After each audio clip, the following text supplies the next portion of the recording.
Good afternoon, everyone. Welcome to another New Jersey Constitutional Republican virtual conversation.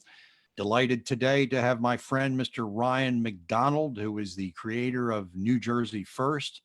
Ryan and I first met a couple of years ago when he came down to one of our New Jersey Constitutional Republican meetings in Salem County. And Ryan is a very intelligent and determined young man, and he is embarked on an endeavor to help educate and inform New Jersey citizens. And it's my great pleasure to have him here today. And Ryan, I'd like to start the broadcast, if you will, with you describing your purpose for NJ1st and what it is that you hope to accomplish in creating this organization, and talk about the several broadcasts that you've been providing to people and sharing information with New Jersey voters about the political situation here in New Jersey. Ryan, welcome to the show.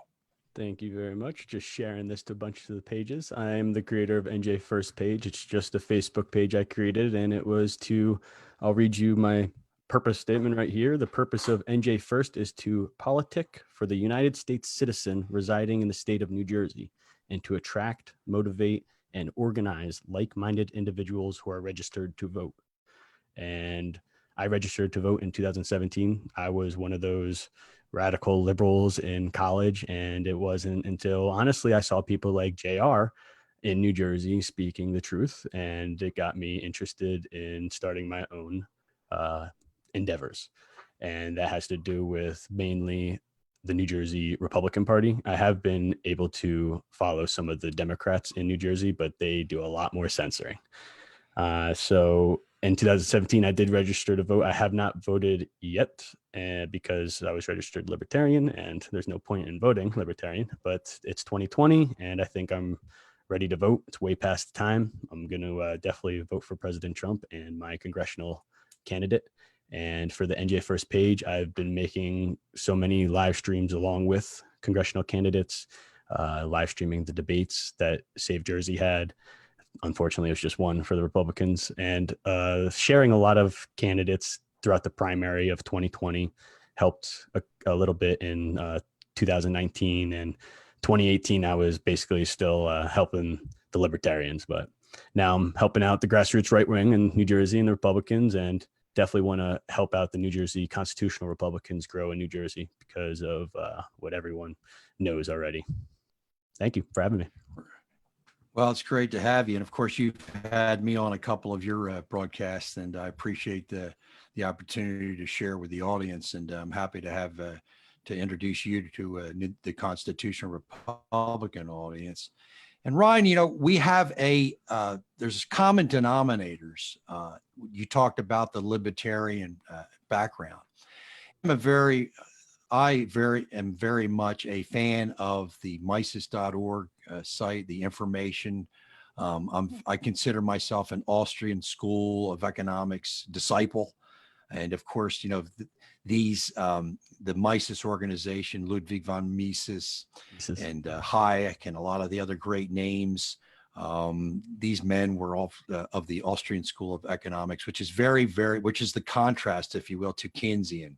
John Maynard Keynes and his ideas on creating money and stimulus, and which is really the philosophy that's been incorporated into the economic Since management. FDR, yep.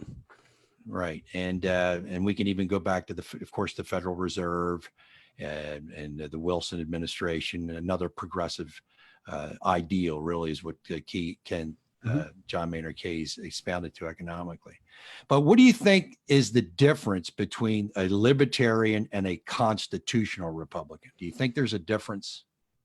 Well, right in the definition, I guess right there, constitutional Republican would be addressing the form of government in which someone is advocating for. And I have come to terms with that term, ironically, republic. Its etymology means res publica, which means the good of the public, for the good of the public. Right. I mean, how can you go wrong if there are people who are supposed to be? It's not mean that they are. That's our job, that our founders have given us a self-governance to make sure that they are supposed to be for the good of the public.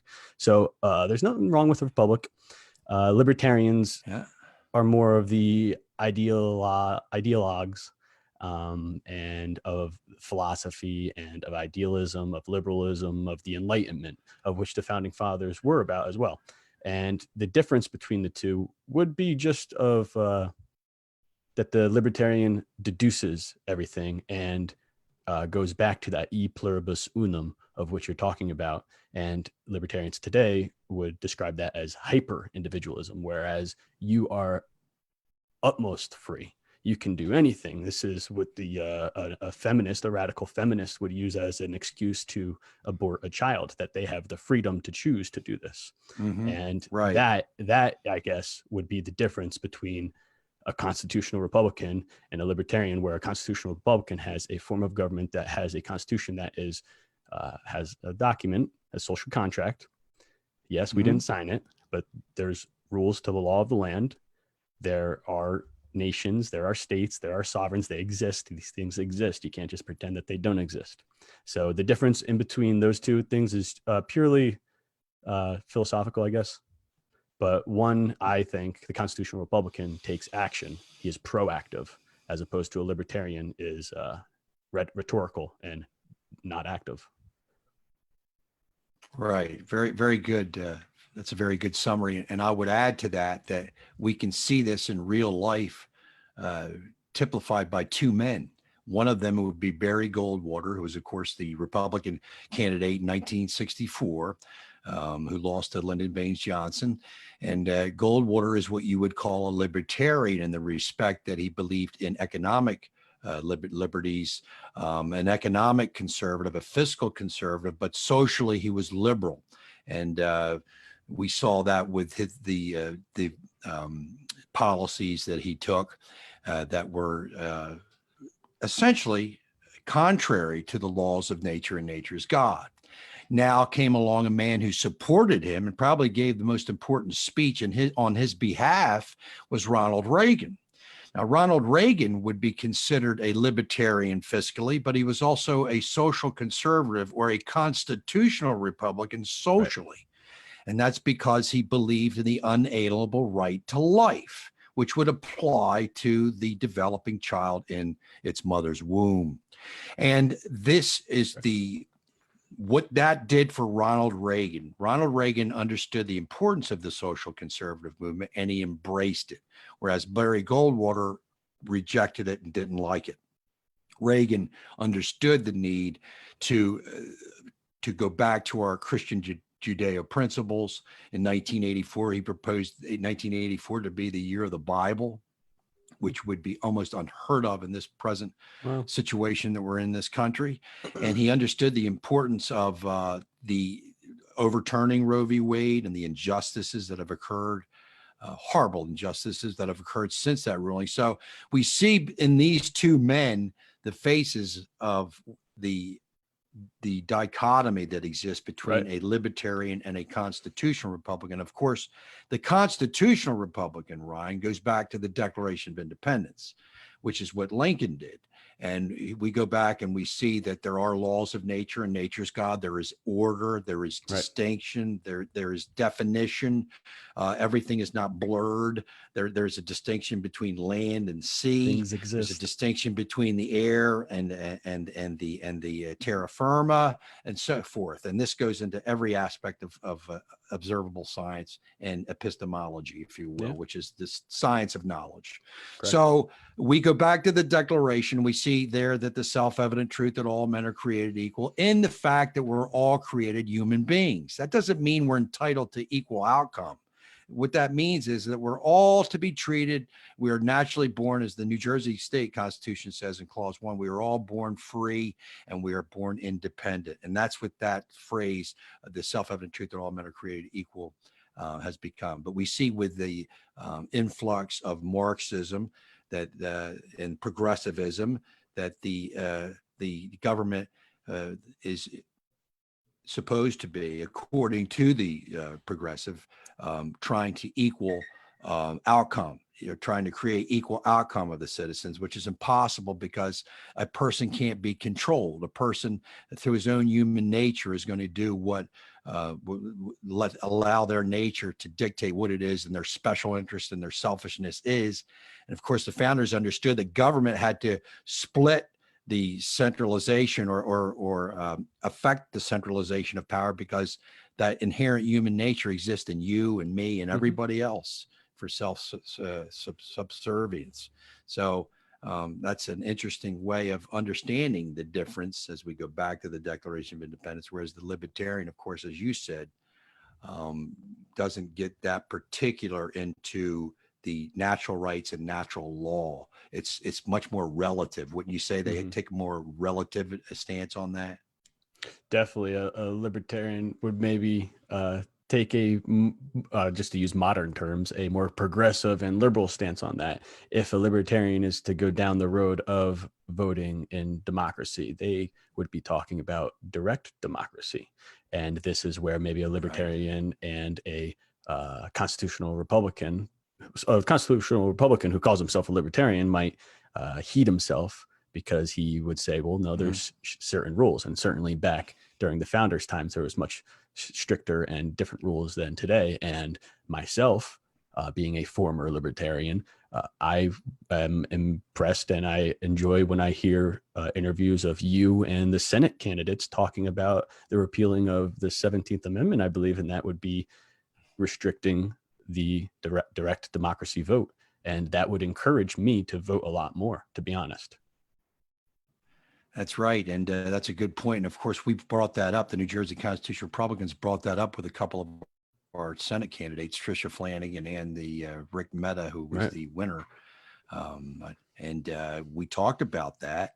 And that's very important. And what I would say too, Ryan, and tell our audience, is that we've seen the problems that have existed since we've given the direct democracy vote to our Senate representatives, as opposed we've seen over the course of the last 100 years now, we've seen the effects of that, and that same detrimental effect that's had on real good representation from our federally from the states, with allowing the state legislators to pick our candidates, that the same outcome would exist if we got rid of the Electoral College. Now, the Electoral College, which is under assault, of course, that is part of the Constitution. It's part of the Constitution, Article 2, describing the electoral process and how important it is. The founders understood it was a further check and balance. It gave the person who would eventually be living in Wyoming and Idaho and in the backwoods of Kentucky and Arkansas and Oklahoma the equal opportunity to be able to pick the executive, to be able to pick the president, as opposed to New York, Chicago, and Los Angeles, which they would be the ones directing they would be picking our president if we eliminate the Electoral College, and those who live in rural areas rather would have no say. And this is why it's so important that we maintain the integrity and preserve the Electoral College. Yeah, before your next video on that, if it's Article 2 that you're going to do, I want to give you my insight of the liberal education I have of why the Electoral College is put this way. Oh my God, it's hilarious. Please. Well, that's important. And, your perspective in coming from the current educational system where you've been indoctrinated, and really critical thinking has been eliminated from higher education, from institutionalized education, from public school education for a long being. And we're actually going to be producing videos talking about where this erosion in our educational system occurred, and when it occurred, and why it occurred. And it had to do with two Supreme Court rulings the year I was born and then the year after, which we'll save for another day. But let's talk about the primary results this week. You had some good news in Warren County. I believe Frank Pallotta is your victor up there, and he ran he is a bit of a I see some constitutional Republican attributes Mhm. with him. So tell us about Frank Sure. Pallotta and why you think he's a good representative for the people of North Jersey. Sure. I think Frank Pallotta is a good representative for New Jersey Congressional District 5 because he, one, can take on Josh Gottheimer. I was watching in 2018 when John McCann tried to take him on, and it was a complete disaster. So I was happy that New Jersey District 5, up the most northern district in New Jersey, chose someone else rather than the establishment pick that Bergen, which is the majority, Bergen County picks every time the congressman. So they went with someone who was supported majority by Sussex County. And Sussex County has been, for the last 2 years that I've been active following them, have been the leaders in the Patriot movement in New Jersey, going up and down the state, as well as people down in South Jersey. But up here in North Jersey, they're the people who are leading up here in North Jersey. That's what I'm trying to say. And Frank Pallotta had their complete endorsement. So obviously I was interested right away. He came to the Mike Strada for sheriff rally to defend Sussex County, Warren County, Bergen County, all the state from the Attorney General's immigrant trust directive, which was the sanctuary state policy. And Frank Pallotta got up on stage and said the most great soundbite I heard a New Jersey politician say or come by and say. I first thought, like, did he think of that, or did a campaign manager think of that, because it was that good? He said, people of Sussex County believe in three things. I'm pretty sure this is what he said verbatim. He said, the Bible, the Constitution, and your family. And right there, I'm like, done. Like, he's the that's all you need to say. Don't go any further. Yeah, stuff like that.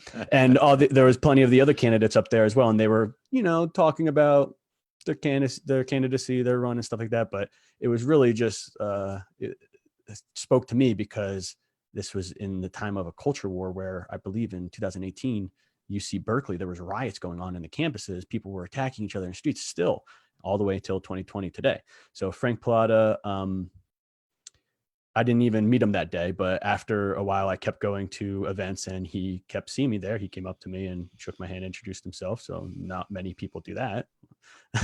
And I kept going to meet him and kept up with his opinions. I ask him questions very often and he answers all the time. So he earned my respect. I'm behind him. I was helping him along with James Baldini, who was up there, but James Baldini needed, unfortunately, to attack Frank Pallotta in order to have a chance. But Frank Pallotta stood firm and ran a humble campaign and even earned my support even more. So he's who I'm going to vote for regardless, because it's the Republican pick for New Jersey 05. I'm going to pick President Donald Trump regardless. And I guess Rick and Mehta's going to have to earn my vote. And I've listened to your interviews plenty of times. So it's looking good, I guess, if I'm voting on terms of the party. But Tucker Carlson had 3 rules for voting, and that's for that. I guess he probably had these during the primary. That's what he was saying. Now it's after the primary, so he's probably going to say just vote for whoever won the primary. But the 3 rules that he had was, number 1, equality under the law. Number 2, freedom of speech. And number 3, for the middle class. And if the Republican candidates are not for those 3 principles, don't vote for them. I assume he's saying that for the primary, but I'm all about that. Those sound like 3 principles, just like how Frank Pallotta set up 3 things. Just the smaller, the better, in a sense, And we've had some victories for the primary. I can just go down them real quick if you want. Yeah, just let me add real quick before you do that. But when you're talking about what Tucker Carlson said, those 3 points, and that Mr. Pallotta espounds to, and what we espound to, the Constitutional Republicans, that goes back directly to Lincoln. And that's exactly what Lincoln talked about with the equal opportunity, equality before the law, of course, codified in the 13th, 14th, 15th Amendments. And then, of course, the fact that equal opportunity for all, the middle class, helping the person who government should be doing all that it can to provide an environment for where you can go out and earn a living and live peacefully and live safely and maintain your home and pay responsible not be overtaxed, not be overburdened by the government. So so Tucker and Mr. Pallotta and we, and of course there are other Republicans like Senator Michael Testa believes the same ideals, which directly go back to the initial principles of the Republican Party, and that's what needs to continue to grow. But go ahead and offer Sure. the Victories for the primary. CD1, Claire Gustafson is going to take on Donald Norcross. I have had plenty of messages from Claire. She has been running her campaign.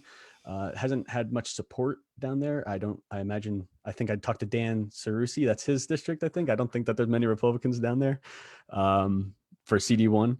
But CD2 is Jeff Andrew. He beat out Bob Patterson. It's funny on Fox and Friends, I think. I saw them put up the picture side by side, Jeff Andrew defeating Bob Patterson. And it didn't even look like Bob Patterson. It was either that. No, it had to be a different person, but it was either that or 30 years earlier. They put up a picture when he was so much younger. It looked pretty funny. I'll send it to you. David Richter in CD3, he defeated Kate Gibbs. I will give David Richter this. He did a debate. He did a debate live with Kate Gibbs and put it all out there, and she put it all out there too. And I believe they were the only ones who had the debate, so I'll give him that. And Chris Smith, the only Republican in Jersey, CD4, won easily. Frank Pallotta, of course, he beat John McCann, the establishment. He'll take on Gottheimer. Gottheimer was tried to be primaried by a far leftist. It didn't work. Her name was Arati Kripik up here. But I keep getting, I've signed up for emails for the far leftists to see what their results were and stuff like that. But Amy Kennedy, Bonnie Cole Watson, the far leftists, I guess I would say, in New Jersey are fighting with the establishment, Donald Norcross. Phil Murphy and Donald Norcross just had a lawsuit where Donald Norcross won and Phil Murphy won and Donald Norcross lost. So they're having infighting just as much as George Norcross. Oh, is that what it was? I thought it was. Donald's the brother who serves in the House of Representatives. Right. Yeah. It's even funnier that it was the political boss with Murphy fighting it. But well, that's the Democrats have been run by political bosses in New Jersey for well over 100 years. Ryan, it's a historical precedent that they've established. And of course, there is infighting within the Democratic Party in that regard. Phil Murphy was seen as an outsider to the Democratic Party. He's not even from New Jersey. Not even from Jersey. And of course, he gained notoriety as being an ambassador to Germany under the Obama administration, made his money on Wall Street. But and anyone who is politically interested and understood what Phil Murphy was trying to do, he essentially, like in many respects, similar to Corzine, looks at New Jersey as a stepping stone to other bigger, greener pastures, if you will, and not so much concerned about actually representing and defending the people's natural rights in the Constitution, but more interested in the political expedience of being a governor as opposed to actually serving those who live in the state. And that's been the motivation for Phil Murphy from the very beginning. And just to finish my thoughts up on the primary, I know you and I just have seen Jen Zanone. She's just recently started her campaign, but she won her primary and she sounds excellent. And I know you think so well, too. She's going to be joining us tomorrow for a New Jersey Constitutional Republican virtual discussion conversation at 5 o'clock. And she has posted a couple of videos, and she posted a video on the New Jersey Constitutional Republican group page on July 4th. And it was very impressive. She has an excellent understanding of the principles and the philosophical ideals enclosed in the Declaration of Independence, and she seems to be she's very astute with her history. And if you look at her policies on her website, they're very much aligned with constitutional Republican ideals, with initial Republican principles. So we're very much looking forward to speaking with her, and we're very excited about her. It seems as though she would be she's a rising star on the horizon within the Republican Party in the state, and that's good news. Definitely, yeah. We also have That's it. She's in CD10 taking on Donald Payne Jr. So she's trying to get the debate with him. CD9, Billy Prembe. I don't know how to Prempe. I don't know how to say his name, but he looks like a promising candidate. He's a well-spoken gentleman. He can probably debate. So hopefully Yes. he gets some attention there. Yes. So just yeah. We'd like to have Billy on one of our conversations too. We have him down to Yeah, he said that hopefully he met join you us at the leadership summit. Yes, very, very impressive young man, very intelligent, very, very charismatic. He has an excellent presence. Yeah, it looks good. I could use one right now.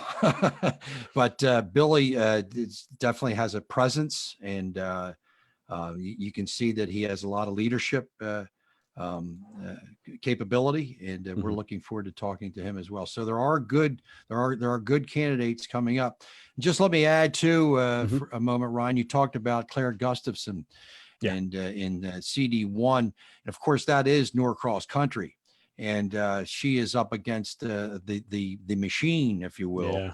And but she is a delightful lady, and she is very principled, and she believes in the initial principles of the Republican Party. And there is a Republican presence there with men like Tom Crone, a great friend of mine and great brother, and of course Steve Cush, who you know very well. That's his area. And there is a thriving Republican group and organization there. Steve Paccaroni, Mr. There are others there that are very, very enthusiastic, and they believe in the Republican Party, and they're trying to get that Republican message out to as many people. So we need to support CD1. We need to support Claire Gustafson, and help them, because they want to represent the people properly and give them the alternative to the Democratic control and the special interest groups that they represent. Claire Gustafson and the Republicans in Camden and Gloucester County want to represent all the people equally. So it's important we support them. Great. And the last thing I have to say, just on my part, as someone who witnessed the whole primary from start to finish, basically, primaries. I come from the Libertarian Party. It's not a party, and they don't have primaries because you just have it in the convention. Other states have different rules for primaries. I understand. I went to Louisiana. They don't even have counties; they have parishes down there. Different laws. But for New Jersey, I saw a lot of switching, and it was at the behest of the establishment of the NJGOP. You just talked about the establishment of the Democrats down in CD1, and yes, you're right. And it's on my end, I have to attack the Democrats more than I do the Republicans. However, I keep seeing things on the Republican side. The primaries, Tom Kane Jr., he is someone who sponsored or worked with Senator Orojo and Michael Testa to sponsor those bills to limit the governor's power. He's done other great things. However, he's voted not so great in the past. But they have run unopposed for so long, no primaries for 10, 20 years even. And he would have had a contentious primary this year. He had his first primary this year in like 20 years, and he beat him out so bad. Would have had a contentious primary if Rosemary Becky stayed in it, but she opted out and chose to take on Mikey Sherrill. I guess the New Jersey Republicans were saying, if Mikey Sherrill can run for a district in which she does not live, so can Rosemary Becky. I suppose. I believe that's what's going on. Just because that's what the rules are of the congressional candidates. And David Richter did the same thing down in South Jersey, but he pulled he had a primary. He had an actual primary where he had to earn his spot. So that's the only, I guess I'm still that thorn in the side of Republicans. I know I should be attacking Democrats down in the Norcross district. I did go down there and had a video and did my part with that. So it's not like I'm not doing it, but the Republicans just hate being challenged. Well, this is Ryan, what you're doing with NJ1st and what we're doing with the Constitutional Republican movement. We are the conscience, if you will, of the Republican Party. You, me, our organizations. And why not allow Republican voters, registered Republicans, why not give them the choice? Why not give them the ability to have their voice heard, make their Yep. vote known on the candidate who they wish to represent them, as opposed to it being dictated from a higher authority, if you Right. will. Right. And of course, we saw that with CD2. And You're right. we need the Republican Party, Ryan, needs to be run like a republic. We need to have representation from a vast array. The party has for long talked about opening up this tent and this big tent philosophy and having diversity and inclusion, which it should. And it should start with the very higher echelons of power, meaning that the people There you who are go. in the highest positions or the powers that be need to incorporate the Ryan McDonalds, the J.R. Carmens, people who have normal, regular, blue collar backgrounds, not just a certain few that basically would represent an oligarchical type of structure. It needs to be much more. And I do think, and I believe this, that Doug Steinhardt is interested in providing that opportunity and allowing other voices to be heard.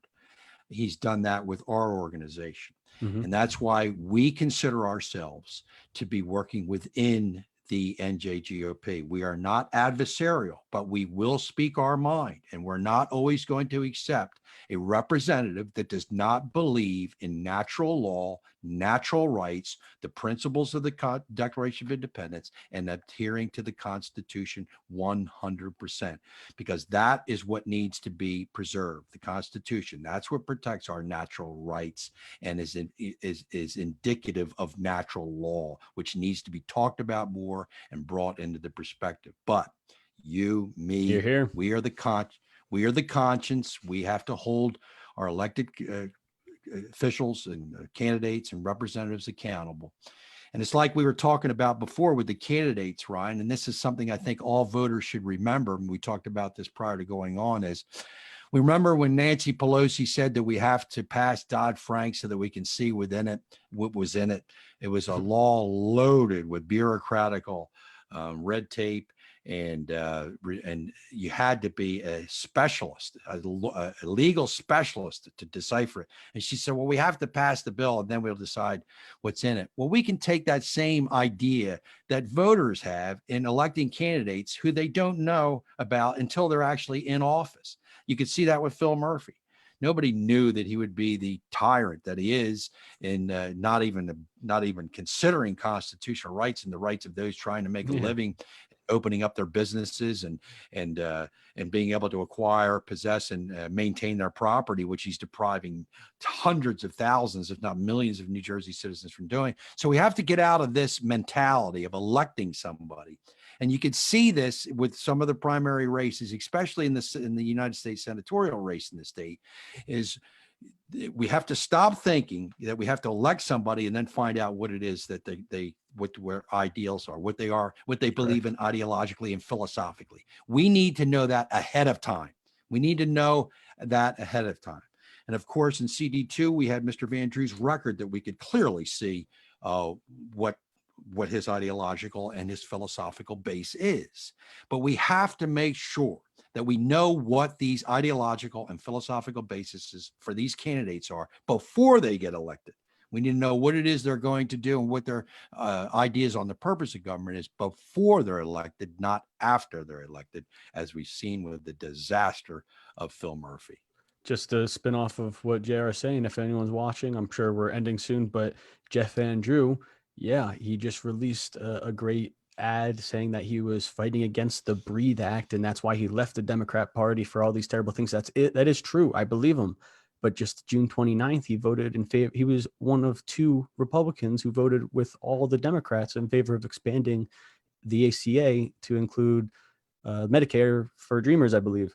It's just to show that we have to have the vetting process to make sure that we have them on record of what they're saying that they're going to do before, I guess, we give them a shot.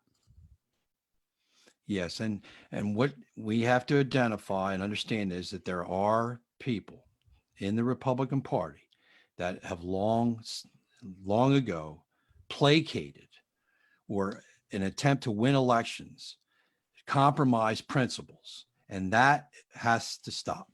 We've seen the deterioration of representative government because we don't adhere and stick to the principles of the Constitution, of natural law and natural rights.